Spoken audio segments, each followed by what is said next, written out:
Hello, it's Lou again. Um, I really don't know what it is that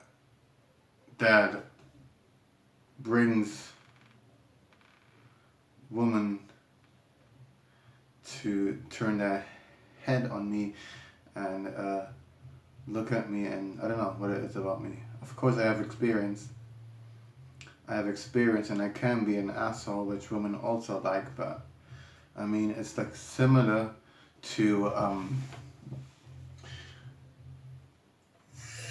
It's similar to that some people can only make women a little wet, and I feel like for some weird reasons that I just push it to the fucking max, and yeah, it's fucking crazy and nuts that I got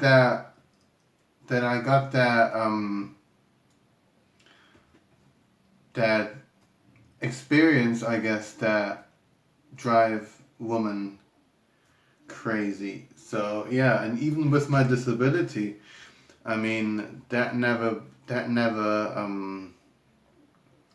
was an issue because I could always tell immediately if she's worth it or not. So it's good because I could just tell immediately if it's a good vibe or a bad vibe. So it's good and interesting, and yeah. Okay, I gotta go off into the city. I see you tomorrow. Bye.